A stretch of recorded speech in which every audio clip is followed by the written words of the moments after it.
Welcome to the Marie Liberati Show, where food meets art, travel, and life. So what does food mean to you? This week, my special guest is Robert Crutchfield, who is the podcast host of Crutchfield Cooks. He's also a foodie, very interesting one, and he's going to share with us some of his foodie tips. And also, just a reminder that I will be doing a special 4-course wine pairing dinner at the Ridgewood Winery in Bechtelsville, Pennsylvania on January 29th and February 10th. And you can register. Registration is limited, but you can register on Eventbrite.com if you register for the Ridgewood Winery events. February 10th will be our special Valentine's Day themed event. So I'd love to see you, so please join us. They will both be special events with 4 different wines that will be paired with my courses, and I'll be doing a cooking demo while we're doing the dinner. So hope to see you there. Stay with me for Crutchfield Cooks interview.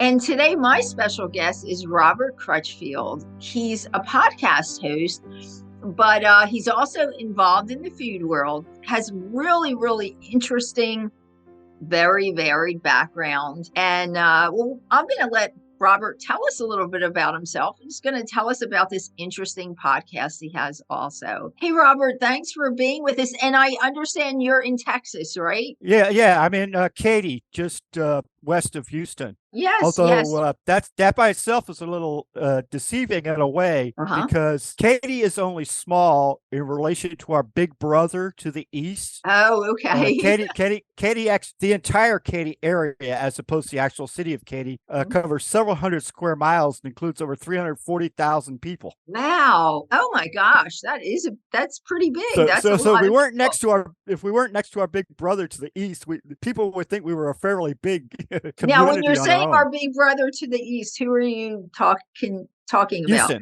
Oh, Houston. Okay. Yes.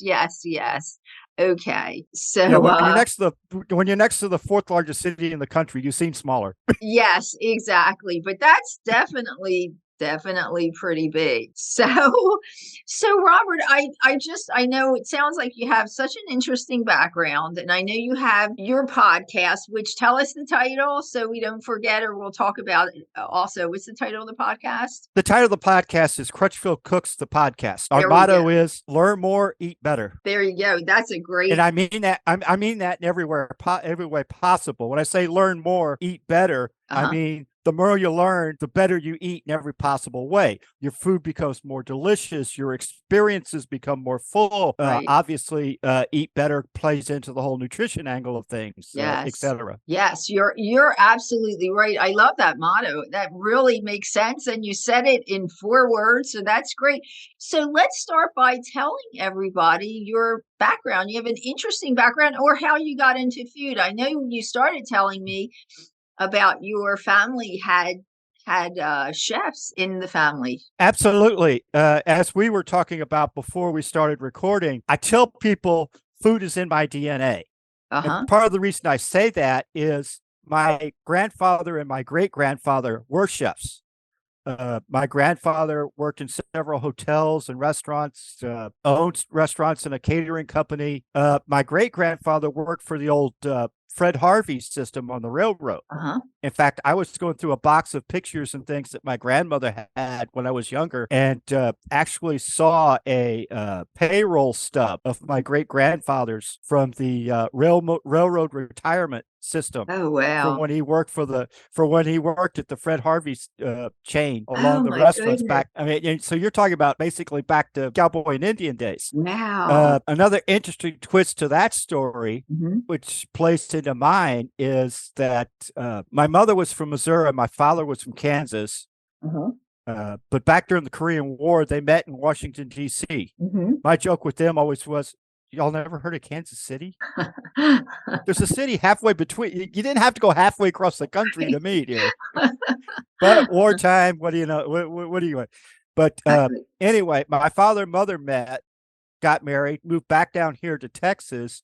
And my mother, her mother was a very good farm cook to begin with. And of course, she learned all her early skills from her. Wow. She came down with her new husband here to the Houston area and would spend time with my grandfather where he was cooking at whatever part of that time while she waited for my father to get off work. And of course, she wasn't just idle while she was doing that. Right. So she got to learn all the high-end chef stuff from my grandfather. Wow. To put with the stuff she learned from her very good farm cook mother. Wow. And surprise, surprise, who do you think my first cooking instructor was? Exactly. My mother. So in a sense, not only are my grandfather and my great-grandfather part of my heritage, but through her, some degree of what I know about cooking and whatnot funneled all the way down, say, from my great-grandfather to my grandfather to my mother, and then to me. Right. Through both her and my father, for Yes. that matter, because my father himself was a very good home cook, to say the least. There you go. But combining the homes, I don't mean to interrupt you. I was going to say, combining the home cook with the professional chef is really really good, because sometimes, I think the home cooks, there are certain things that they tend to do better than the professional chefs, but when you combine kind of both, I think you come up with some great, even better dishes, because there are certain techniques, and sometimes professional chefs got a little bit carried away with the book learned stuff, and the home cooks kind of do it by feel, really. So they kind of combine that. So it sounds like that was definitely a great mix. So let's go. So you've had all this in your family. And then how did you kind of get into because I always say too, I cooked with as large Italian family. We all cooked together. And I never really realized that I was really into that until, I was an adult in like my late 20s, early 30s. And that's when I went to culinary school and all that. So how did you finally kind of get into or like, yeah, you know what, that's I have to get into the food thing? Well, part of the point of the whole backstory aspect of it is understanding that even though I didn't necessarily realize it as I went through the years, Yes. food has always been a very big part of my life. Yes. During a lot of my adulthood, it's not been how I earned my living. I was always doing other things because somebody said this job would be better, or you'd make more money doing this or that, or right, blah, blah. Life can be so good at throwing you off on all these tangents. And that's basically what happened until I got to a later period in my life where I kind of got fed up. And it's like, if I'm going to bust my tail this hard, I'm going to do something I want to do. Enjoy, yeah. And that's when I started getting more serious about the food part of it. I see. The interesting thing about that is that when I first started that change, I would have told you I didn't know how to cook until I stopped and started realizing how much cooking I actually do. Yes. And I would start talking to everything from meat cutters to chefs to grocery people and whatnot. I would start trying to get them to actually explain things to me, and they would explain them, and I would realize that I already knew. Yes. And maybe I didn't know the fancy French escoffier term to refer to it by. Right. But it's like the example I was pointing out to somebody here not too long ago. People say, oh, I can't cook. I can just make boxed macaroni. Well, if you make boxed macaroni, you make a bechamel sauce. Yes, exactly. Because technically speaking, the sauce in macaroni is a bechamel. In fact, it's a fairly advanced version of a bechamel You mean sauce. you mean macaroni and cheese, the macaroni and cheese Yeah. box macaroni. Exactly. But the thing is Now, that granted, you might be making it out of a mix, but technically right, speaking, you're still doing a version. But the thing is, I think that since you grew up with food and cooking all your life, you basically took it for granted and didn't realize it's kind of something I realized. I grew up with it all my life, and then I started realizing that it's not something that everybody else, right, grows up with. And then you start realizing that is a skill and you enjoy it, right? And that's yeah. so I guess what I was going to say. So how did the podcast, Crutchfield Cooks podcast, the podcast, how did that come about? That started out probably about 3 years ago Huh? when I started my food blog, CrutchfieldCooks.com, There we which go. is the main venue, aside from Katie Christian Magazine and a few other places, that allowed me to get to the point where I've now written over 50 recipes, videos, and articles about cooking and food-related subjects. Wow. A while back, a few months back, I briefly looked into the idea of doing online cooking classes. Mhm. But after discussion with some different people Mhm. and a kind of it's like anything else. You have to look at what resources you have available, Right. whether it be your time, whether it be your physical abilities, whether it be, Right. what, your house, your apartment, what kind of space you have to Venue. deal with, that sort of thing. Exactly. Looking at the talents and resources I had available, it Mhm. became apparent that doing a podcast was a much more viable vehicle for me to teach about food and to share what I love about food, Mhm. rather than a strict online cooking class In type class. model. Yes. And so I've been working on that ever since.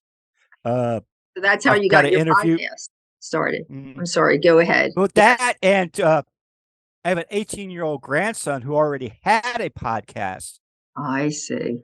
So he already had a lot of the equipment and Yes. To get you knowledge going. and whatnot to get me started. So I certainly was able to leverage off of that. Exactly. You know what I did want to What? ask you? Oh, I didn't mean to interrupt you, but I did want to ask you because I want to get into the meat and potatoes of things since we don't have a whole lot of time. Tell us, do you have some favorite recipes? Or I know you told me you have like a broad range. You don't specifically get into one style of cooking.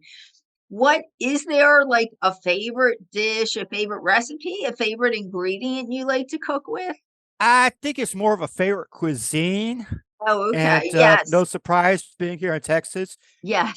that goes in more of a Tex-Mex direction. Uh-huh. I make lots of nachos, lots of tacos, lots of Yummy. different things like that. Uh-huh. But part of the reason behind that is that Tex-Mex, which, believe it or not, is a completely different cuisine from Mexican. Right. It's hard even here to get people to understand that. People say Yes. Mexican restaurant when there's nothing Mexican about that restaurant. Right. But one of the wonderful things about Tex-Mex cuisine in particular is so much of it is just a blank canvas. Huh? Tacos, for instance, I could put fried fish fillets in a tortilla and it's a taco. I Mhm. could put spiced ground beef in a tortilla. It's a taco. I Oh, could put yes. cube chicken and it's a taco.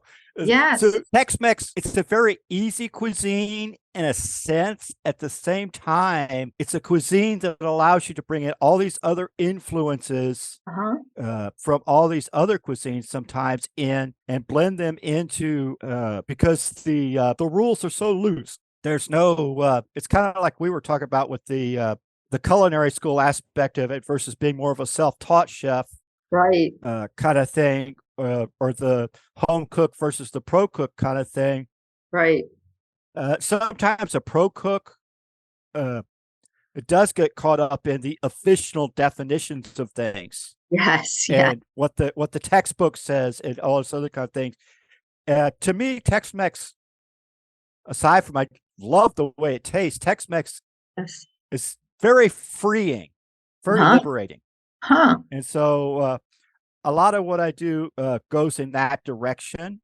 I see. I think that would probably be one of the big driving forces, if you want to call it that. That influences you. So in fact, that was going to be my next question. Do you feel influenced by where you are? And I think we all get that, obviously wherever you are, it's kind of all around. So you're going to be influenced in some way, but that does sound like a very, definitely Tex-Mex is very kind of an open thing. So if you just know how to, like you were saying, you do a tortilla, beef, chicken, fish, but you can figure out what kind of spices and little things that you want to add to it to make it your own creation. That's what it sounds like. So it's kind of your own, It dish. is. It is. And Uh-huh. I think I have been heavily influenced by where I grew up, which is interesting because where I grew up in a culinary sense is very diverse. Right. As particularly here in the Katy area, one of our local elementary schools, just to give you an example, just did an international food fair. Uh-huh. They had 20 different countries represented. Wow. Wow, that's I'm really less than interesting. I'm not even a city block from the nearest halal butcher shop. Uh-huh. Oh, Well, I'm just wow. saying, how many people can say that? Could say If that exactly.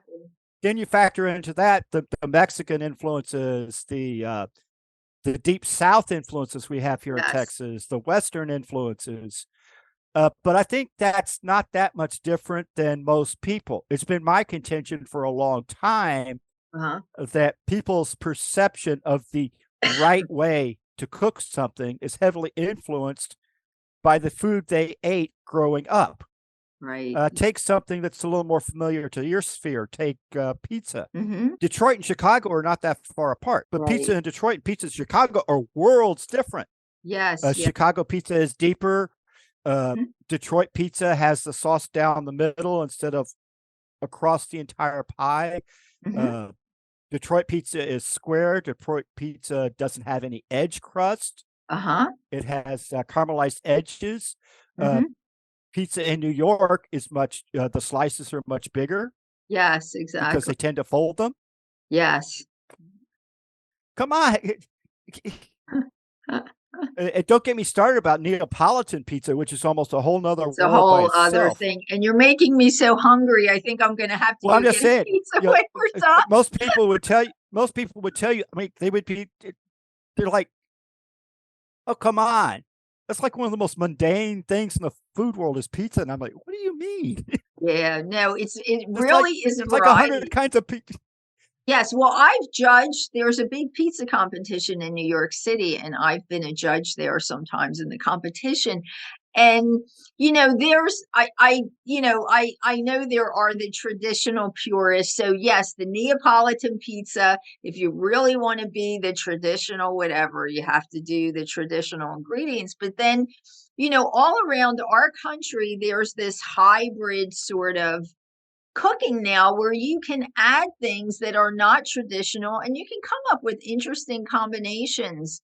So but anyway, unfortunately, we have about 5 minutes left in our meeting. So so tell us, what kinds of, do you have guests on your podcast? Do you do the podcast yourself?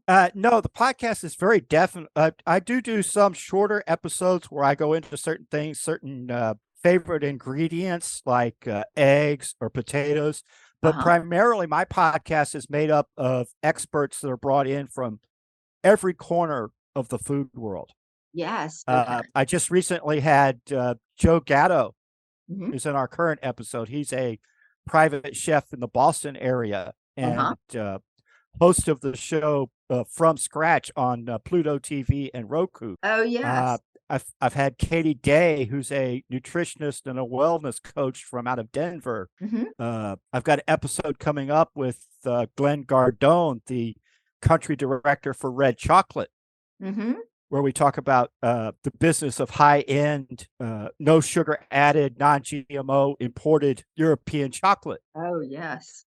So there's a great variety, but So it's it sounds certainly not at all limited by what I have between my own ears. no, well, it sounds like it's definitely a podcast basically for foodies. So it's just anything really that you might want to learn about food or the chefs that you mentioned or people involved in the food world. So definitely sounds very, very interesting.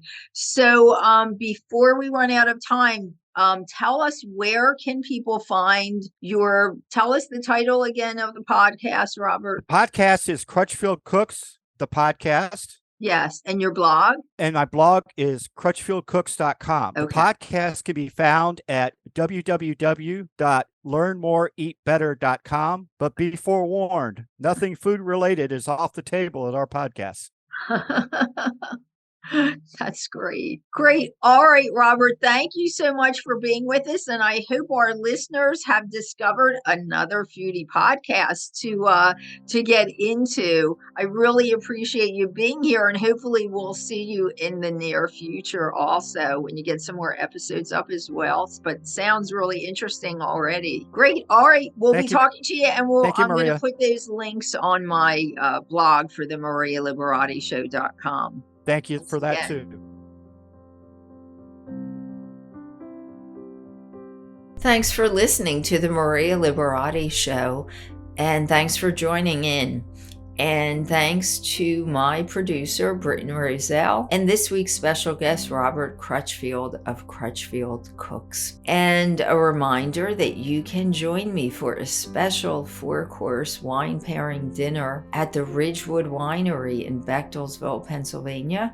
The dinners will be on January 29th and February 10th. February 10th will be a special Valentine's Day themed event, and the dinners will have different wines paired with each course. So there are 4 courses, so that there'll be 4 different dishes that I will be cooking up, and I'll be doing a cooking demo during the dinner, and 4 different wines that will be selected from the wines produced at Ridgewood Winery. They have some really interesting wines there, and it's such a beautiful place as well. So hope you can join me, and you can register. Again, that's January 29th and February 10th.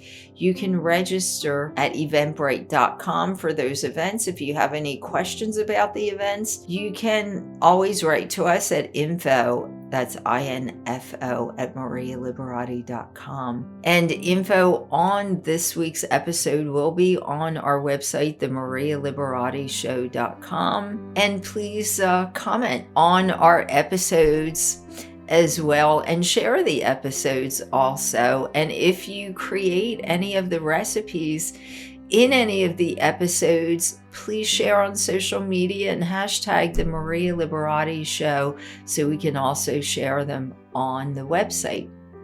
And as always, you can find me at marialiberati.com, on Instagram at Maria Liberati, on Facebook at Chef Maria Liberati, on Twitter at Maria Liberati, on Pinterest at Maria Liberati, and on, the Basic Art of Italian Cooking by Maria Liberati channel on Roku, and the Maria Liberati Show channel on YouTube. That's my YouTube channel, and on Vimeo at Maria Liberati. And did I mention Pinterest? That's Maria Liberati. And also, for some of you in the Comcast listening area, I'm excited to announce that I was selected as a winner they have a competition called Comcast Rise, and they actually selected me for a commercial campaign. So for some of you in the Comcast listening area, let me know if you get to see my commercial for my podcast. It's running now as of January 24th. It will be running in different areas that you receive Comcast, your Comcast TV. So let us know if you get to see the commercial. And again, thanks to Comcast for selecting me. And as always, until next week, peace, love, and pasta.